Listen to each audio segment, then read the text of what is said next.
Assalamualaikum warahmatullahi wabarakatuh. Bersyukur kepada Allah Subhanahu wa taala. Alhamdulillahirabbil alamin dan bersalawat kepada Nabi Muhammad sallallahu alaihi wasallam.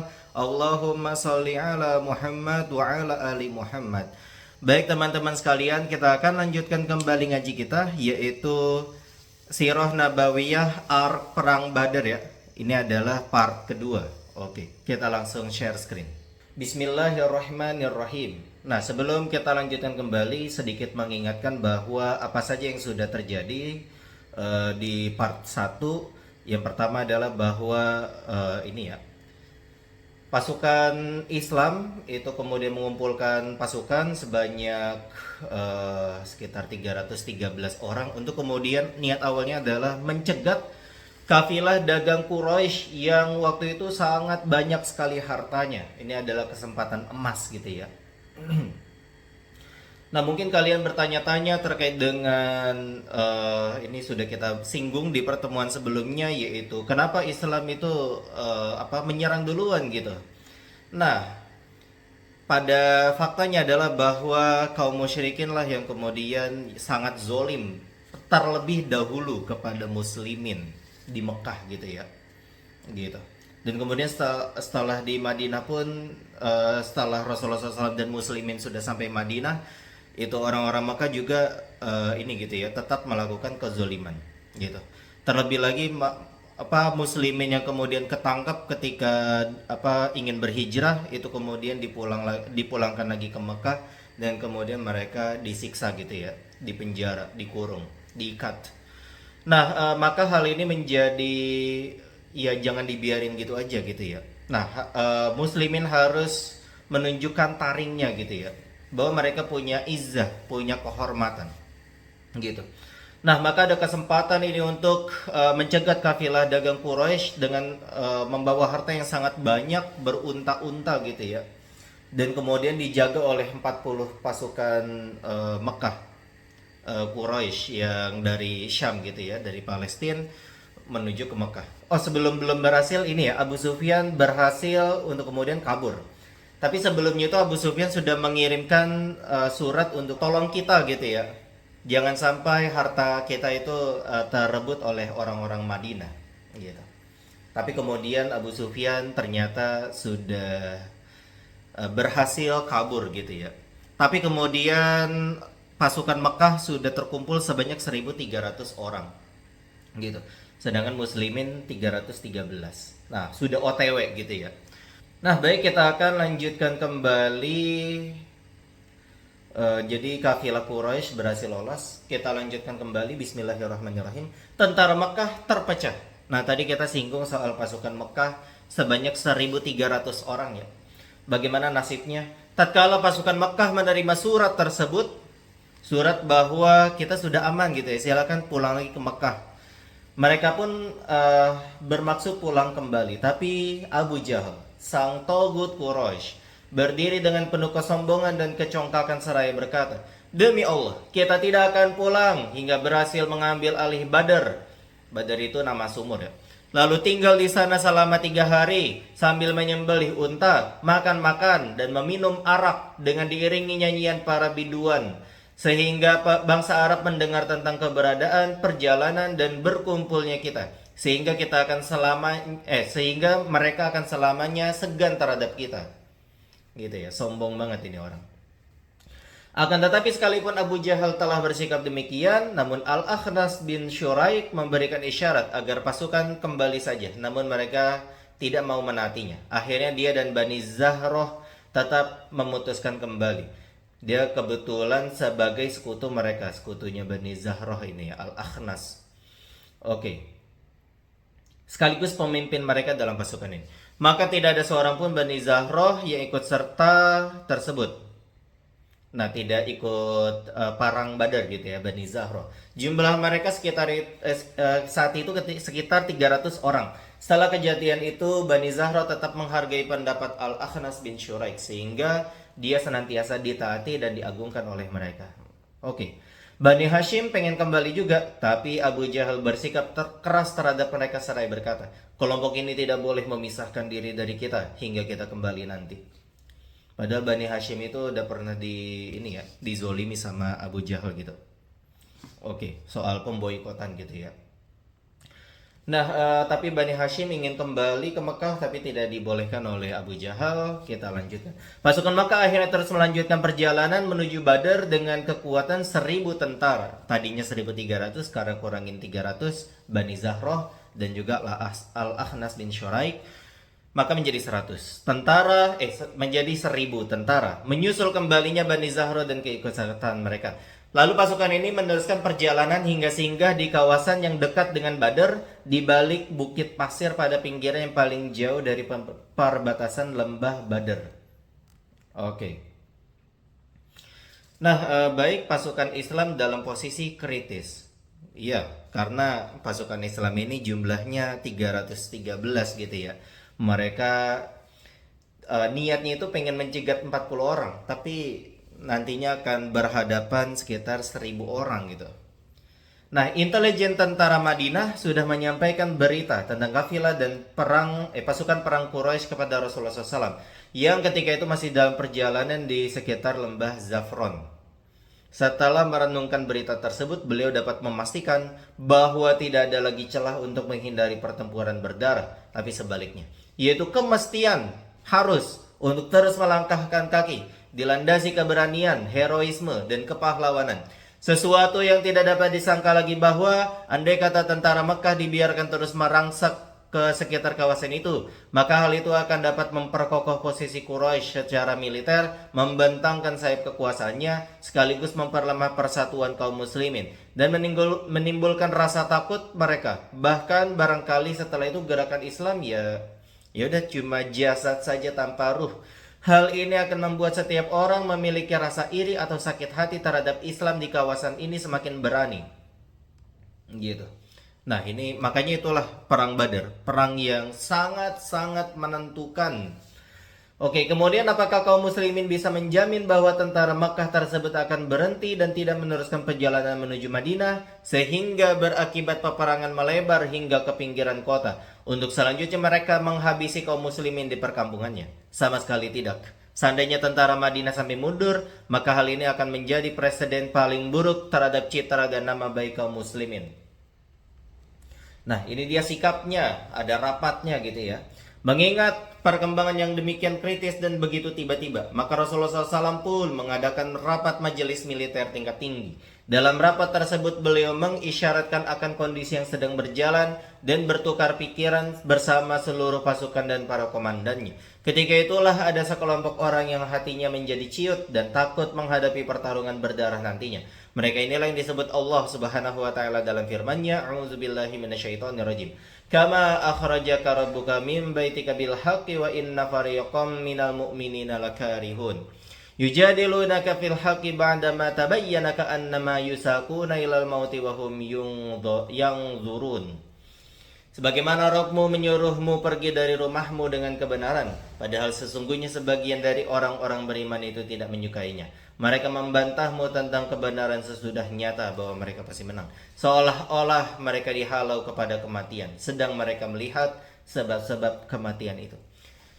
Oke, sedangkan sikap para komandan perang baik Abu Bakar As-Siddiq maupun Umar bin Al-Khattab, maka mereka berdua berbicara dengan ungkapan yang paling baik, ungkapan yang baik. Selanjutnya Al-Miqdad bin Amr berdiri saya berkata, "Wahai Rasulullah, teruslah maju berdasarkan apa yang telah ditampakkan oleh Allah padamu. Kami akan selalu bersamamu. Demi Allah, kami tidak akan berkata kepadamu sebagaimana yang dikatakan oleh Bani Israel kepada Musa. Pergilah kamu bersama Rabbmu dan berperanglah kamu berdua. Sesungguhnya kami hanya duduk menanti di sini saja. Akan tetapi, pergilah engkau bersama Rabbmu dan berperanglah. Sesungguhnya kami akan berperang bersama kamu berdua. Demi Zat yang mengutusmu dengan hak, andai engkau bawa kami menuju Barq al-Ghimad, niscaya kami akan berperang bersamamu hingga engkau mencapainya." Masya Allah, motivasi yang sangat luar biasa dari Al-Miqdad bin Amr. Maka Rasulullah SAW pun mengatakan kepadanya sesuatu yang baik dan berdoa agar dia mendapatkan kebaikan itu. 3 orang komandan tersebut berasal dari kalangan muhajirin, sedang mereka minoritas di dalam pasukan. Oleh karena itu Rasulullah SAW ingin melihat bagaimana pendapat para komandan dari kaum Ansor, sebab mereka merupakan pihak mayoritas di dalam pasukan dan beban pertempuran akan berada di puncak mereka, di pundak mereka. Padahal berdasarkan isi teks Baiat Al-Aqabah, mereka tidak diharuskan untuk berperang di luar negeri mereka. Dari itu setelah mendengar ucapan ketiga komandan tadi, beliau berkata, "Wahai manusia, berikan pendapat kalian kepadaku." Nah, jadi pertama tadi Abu Bakar gitu ya memberikan pendapat, terus kemudian Rasulullah SAW mengatakan, "Wahai manusia, berikanlah pendapat kalian kepadaku." Terus kemudian ada Umar bin Khattab, terus kemudian setelah itu Rasulullah SAW mengatakan, "Wahai manusia, berikanlah pendapat kalian kepadaku." Terus kemudian Al-Miqdad bin Amr gitu ya.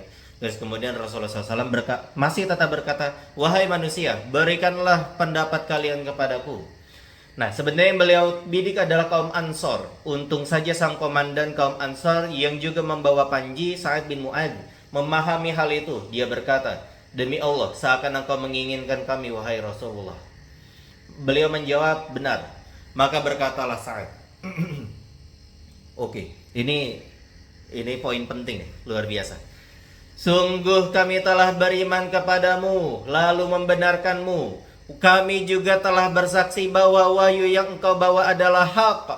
Dan untuk itu kami telah memberikan janji-janji setia dan kesepakatan-kesepakatan kami tersebut untuk senantiasa mendengar dan taat kepadamu. Karena itu teruskanlah langkahmu sesuai apa yang engkau inginkan, wahai Rasulullah SAW. Demi zat yang mengutusmu dengan hak kebenaran. Andai kata engkau menawarkan laut ini kepada kami, lalu engkau mengarunginya, niscaya kami pun akan mengarunginya bersamamu. Tidak ada seorang pun dari kami yang ketinggalan, dan kami tidak akan segan jika engkau mengajak kami bertemu musuh esok hari. Sesungguhnya kami adalah orang yang tegar di dalam peperangan dan tangguh di dalam pertempuran. Semoga saja Allah menampakkan kepadamu dari hal yang membuatmu senang. Maka berangkatlah bersama kami dengan keberkahan Allah." Wah, luar biasa gitu ya. Bagaimana Ansor ini gitu. Baik itu Muhajirin, Ansor, para sahabat-sahabat Nabi, mereka itu luar biasa perjuangannya gitu ya. Tidak pantas gitu bagi manusia pada hari ini kalau ada yang menjelek-jelekan mereka. Tidak pantas gitu. Tidak pantas. Mereka kontribusinya terhadap Islam itu sangat luar biasa gitu. Bagaimana Islam berdiri sampai hari ini? Ya, salah satunya adalah dari jasa mereka gitu ya, sahabat-sahabat Nabi. Maka tadi tidak pantas bagi kita untuk kemudian menjelek-jelekan sahabat-sahabat Nabi. Tidak mungkin kita. Oke. Di dalam riwayat yang lain disebutkan bahwa Sa'ad bin Mu'adz berkata kepada Rasulullah SAW, "Seperti yang engkau khawatir bahwa kaum Ansor hanya memandang kewajiban mereka membelamu sebatas di negeri mereka saja. Dan sesungguhnya aku berkata atas nama kaum Ansor dan menjawab atas nama mereka, berangkatlah kemana engkau suka, jalinlah hubungan yang engkau kehendaki, putuskanlah hubungan yang engkau dengan orang yang engkau kehendaki. Ambillah dari harta benda kami apa yang engkau inginkan, dan berilah kepada kami apa yang engkau inginkan. Dan apa yang engkau ambil dari kami lebih senang dengannya daripada apa yang engkau berikan. Apapun yang engkau perintahkan, maka kami akan tunduk terhadap perintahmu demi Allah. Jika engkau membawa kami berjalan sampai Al-Barq min Gomdan, bahasa kiasan maksudnya sampai ke ujung manapun, niscaya kami akan berjalan bersamamu. Demi Allah, jikalau engkau tawarkan laut ini kepada kami, lalu engkau mengarunginya, niscaya kami akan mengarunginya bersamamu." Ucapan saat ini membuat senang Rasulullah SAW dan menjadikannya bertambah semangat. Kemudian beliau berkata, yang artinya, "Berjalanlah kalian dan bergembiralah, karena sesungguhnya Allah Ta'ala telah menjanjikan kepadaku kemenangan atas salah satu dari dua kelompok, yaitu kemenangan atas kafilah dagang Abu Sufyan ataupun pasukan perang Abu Jahal. Demi Allah, seakan aku tengah menyaksikan kematian musuh." Alright, pasukan Islam meneruskan perjalanan. Itu setelah rapat selesai, maka Rasulullah SAW berangkat dari Zofran dengan menelusuri celah-celah perbukitan yang disebut Al-Asofir. Kemudian dari sana turun menuju suatu dusun yang dinamakan Ad-Diyah. Dalam hal ini beliau melewati Al-Hanan, sebuah bukit pasir yang fondasinya amat besar, dan mengambil posisi di sisi kanannya. Kemudian turun lagi ke dekat Badr. Rasulullah SAW melakukan patroli pemantauan. Di tempat tersebut beliau melakukan sendiri patroli pemantauan bersama Abu Bakar As-Siddiq radhiyallahu anhu. Tatkala keduanya sedang berjalan-jalan di seputar kamp militer Makkah, tiba-tiba mereka bertemu dengan seorang tua dari bangsa Arab. Lalu beliau bertanya kepadanya tentang Quraisy, Muhammad dan para sahabatnya. Beliau sengaja menanyakan tentang kedua tentara untuk lebih menghindarkan kecurigaan. Akan tetapi si orang tua ini memotong, gitu. Aku tidak akan memberitahukan kepada kalian hingga kalian memberitahuku dari suku apa kalian berdua. Rasulullah SAW menjawab, jika engkau beritahu kami, maka kami akan beritahukan kepadamu. Si orang tua ini berkata, benarkah demikian? Beliau menjawab, iya. Si orang tua berkata, telah sampai berita kepadaku bahwa Muhammad dan para sahabatnya telah keluar pada hari ini dan itu. Dan jika memang orang yang memberitahuku jujur, maka di hari ini berada di tempat ini dan itu.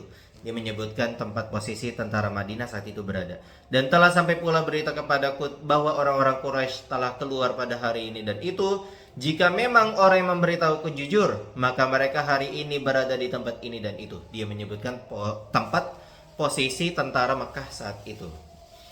Dan tatkala dia sudah memberitahukan, dia menagih kembali pertanyaan tadi. Dari kelompok siapa kalian berdua? Rasulullah SAW menjawab, kami berasal dari Ma, artinya adalah air. Kemudian beliau berpaling darinya dan tinggallah si orang tua bergumam sendiri. Dari air mana? Gitu. Apakah dari Ma Irak? Nama sebuah kabilah atau suku di Irak. Oke, mendapatkan informasi penting tentang tentara Mekah. Pada petang hari itu juga beliau mengutus kembali para intelijennya untuk mendapatkan berita tentang musuh. Berapa gitu ya. Yang melakukan tugas ini adalah 3 orang komandan dari kaum muhajirin. Dari kalangan muhajirin yaitu Ali bin Abi Thalib, Az-Zubair bin Al-Awwam, dan Sa'ad bin Abi Waqqas. Bersama beberapa orang sahabat yang lain. Mereka pergi menuju sumber air di Badar. Di sana mereka menjumpai 2 orang budak yang sedang mengambil air untuk tentara Mekah. Wah, kesempatan ini. Langsung ditangkaplah itu 2 orang. Dan kemudian membawa kepada Rasulullah SAW yang ketika itu sedang sholat. Nah, lagi sholat, maka para sahabat interogasi 2 orang itu budak ya. Keduanya berkata, kami hanyalah para penimba air orang Quraisy yang diutus untuk mengambil air buat mereka. Para sahabat yang menginterogasi nggak suka mendengar jawaban itu dan berharap keduanya merupakan kaki tangan Abu Sufyan. Kenapa gitu? Karena mereka masih tetap berharap tentang ini gitu ya, menguasai kafilah dagang Quraisy gitu. Ada harapan gitu ya. Gitu. Oleh karena itu dipukulilah itu ya 2 orang itu secara kasar hingga keduanya akhirnya terpaksa iya deh gitu bisa bilang. Iya deh, kita dari utusan Abu Sufyan. Maka kemudian mereka berhenti memukuli. Saat Rasulullah SAW selesai melakukan sholat, beliau menegur mereka seraya berkata, jika keduanya bicara jujur, masih ketika gitu ya, ketika keduanya bicara jujur, kalian malah memukulinya. Ketika dia berdua berbicara bohong, kalian justru berhenti memukulinya. Mereka itu udah jujur tadi dari awal. Demi Allah, sesungguhnya keduanya itu memang berasal dari rombongan Quraisy. Kemudian beliau berbicara kepada 2 orang budak tersebut. Beritahukan kepadaku perihal orang-orang Quraisy. Keduanya berkata, mereka ada di balik bukit pasir yang engkau lihat di pinggiran paling jauh itu. Nah, beliau SAW bertanya lagi, berapa jumlah mereka? Keduanya menjawab, banyak. Ya, berapa kekuatan mereka? Keduanya menjawab, kita nggak tahu nih. Terus kemudian beliau bertanya lagi, berapa ekor unta yang mereka sembelih setiap harinya? Maka keduanya menjawab, kadang-kadang 9 ekor dan kadang-kadang 10 ekor. Maka Rasulullah SAW berkata, oh kalau gitu mereka antara 900 hingga 1000 orang. Kemudian bertanya lagi, siapa saja di kalangan mereka yang merupakan para pemuka Quraisy? Maka keduanya menjawab, Utbah dan Syaibah bin Rabi'ah, Abul Bukhturi bin Hisham, Hakim bin Hizam, Naufal bin Khuwailid, Al-Haris bin Amir, Taimah bin Adi, An-Nadar bin Al-Haris, Zam'a bin Al-Aswad, Abu Jahal bin Hisham, Umayyah bin Khalaf. Bersama orang-orang lain yang disebutkan nama-namanya oleh kedua budak tersebut. Rasulullah SAW pun kemudian menghadap ke arah Khailayak dan juga berkata, inilah penduduk Mekah yang telah melemparkan kepada kalian kekayaannya. Oke. Nah, hujan turun. Pada malam itu Allah menurunkan sebuah hujan. Hujannya itu lebat banget buat orang-orang musyrikin, sehingga ya tanahnya jadi nggak enak buat diinjak gitu ya. Orang itu lagi di padang pasir gitu ya, susah buat maju gitu, nggak enak lah. Sementara bagi kaum muslimin terasa bagaikan gerimis yang dapat menyucikan mereka. Wah, pokoknya kalau gerimis itu rasanya itu enak gitu ya. Nah itu, kalau hujan lebat ya seperti hari ini juga sih, kalau di Bekasi gitu ya, hujan lebat kita udah was-was dulu gitu. Kalau hujan gerimis, enak banget gitu ya, serasa di bekas Swiss gitu. Nah, baik. Menghilangkan gangguan setan dari diri mereka, mudah untuk menapak bumi, mengeraskan papasiran, memantapkan langkah, menyiapkan posisi, dan menambatkan hati mereka. Masya Allah. Pasukan Islam merebut posisi strategis militer. Rasulullah SAW bergerak bersama bala tentaranya mendahului kaum musyrikin untuk menguasai mata air Badr dan menghalangi mereka dari usaha menguasainya. Maka beliau mengambil posisi di Aisyah yang merupakan sumber air paling rendah dari sumber-sumber air di Badr. Di sini Al-Habab bin Al-Munzir sebagai ahli militer berdiri sambil berkata, wahai Rasulullah SAW, bagaimana pendapatmu? Apakah ini posisi yang ditentukan Allah untukmu sehingga kita nggak boleh maju ataupun mundur? Ataukah hanya suatu pendapat bagian dari strategi perang dan tipu daya? Maka Rasulullah SAW menjawab, ini hanya sekedar pendapat, bagian dari strategi perang dan tipu daya. Maka Al-Habab berkata lagi, wahai Rasulullah, jika demikian, ini bukanlah posisi yang tepat. Karenanya bangkitlah bersama orang-orang hingga kalian mendatangi sumber air yang paling dekat dari posisi Quraisy. Gitu ya. Maksudnya jangan sampai Quraisy itu mengambil itu posisi sumurnya gitu ya, harus diambil oleh muslimin. Maju lagi gitu ya, deketin lagi gitu. Dengan posisi sumber air yang paling dekat dengan Quraisy, sehingga Quraisy nggak dapat gitu ya. Kita tempatin dan kemudian kita rusak sumur-sumur yang ada di belakangnya. Kemudian kita buat telaga dan mengisinya dengan air, kemudian memerangi mereka. Dengan begitu kita bisa minum sementara mereka tidak bisa melakukannya. Rasulullah SAW bersabda, engkau telah memberikan pendapat yang tepat. Maka Rasulullah SAW pun berangkat bersama pasukannya hingga tiba di sumber air paling dekat dengan posisi musuh. Beliau mengambil posisi di sana pada pertengahan malam. Kemudian membuat telaga-telaga dan merusak sumber-sumber yang lainnya. Oke. Selanjutnya mendirikan pos komando. Setelah kaum muslimin mengambil posisi di sumber air tersebut, Sa'ad bin Mu'adz mengusulkan kepada Rasulullah SAW agar kaum muslimin mendirikan pusat komando untuk beliau sebagai upaya antisipasi aja kondisi terburuk gitu ya. Prediksi kekalahan sebelum kemenangan. Dia berkata, wahai Nabi Allah, tidakkah sebaiknya kami mendirikan tempat berteduh semacam podium untukmu dan menyiapkan kendaraan di dekatmu. Kemudian kami menghadapi musuh. Jika Allah berkenan memuliakan dan memenangkan kami atas musuh, maka ya itulah yang kami inginkan gitu ya. Tapi kalau terjadi sebaliknya kita kalah, maka engkau sudah duduk di kendaraanmu sehingga dapat menyongsong kaum kami yang enggak ikutan. Karena 313 itu enggak full tim gitu ya. Masih ada banyak di Madinah kaum muslimin. Gitu. Karena perang Badar ini enggak wajib, teman-teman sekalian. Oke. Sungguh tidak sedikit kaum kami yang ikut bersamamu, wahai Nabi Allah. Kecintaan kami terhadapmu tidak lebih besar, tidak jauh lebih besar ketimbang kecintaan mereka yang di Madinah maksudnya terhadapmu. Jikalau mereka tahu bahwa engkau menghadapi peperangan, niscaya ya mereka nggak bakal meninggalkanmu gitu ya. Semoga Allah melindungimu melalui mereka, menyampaikan nasihat untukmu dan berjihad bersamamu. Mendengar itu Rasulullah SAW memujinya dengan pujian yang baik dan mendoakan kebaikan untuknya. Kaum muslimin pun mendirikan tempat berteduh untuk Rasulullah SAW di lokasi yang agak tinggi dan terletak di arah timur laut medan peperangan. Ya, timur laut itu jadi lebih dekat ke Madinah gitu ya. Bisa untuk kemudian melarikan diri kalau misalkan seandainya kalah gitu ya. Dan juga bisa memonitor pertempuran. Nah, dan kemudian demikian pula telah dipilih suatu regu yang terdiri dari para pemuda Ansor di bawah komando Sa'ad bin Mu'adz yang bertugas menjaga Rasulullah SAW di seputar poskonya. Oke. Baik teman-teman sekalian, kita sampai situ dulu Sirah Nabawiyah. Kita bisa cukupkan ngaji kita pada hari ini dengan membaca hamdalah dan doa kafaratul majelis. Alhamdulillahirabbil alamin. Subhanakallahumma wa bihamdika asyhadu an la ilaha illa anta astaghfiruka wa atubu ilaik. Wassalamualaikum warahmatullahi wabarakatuh.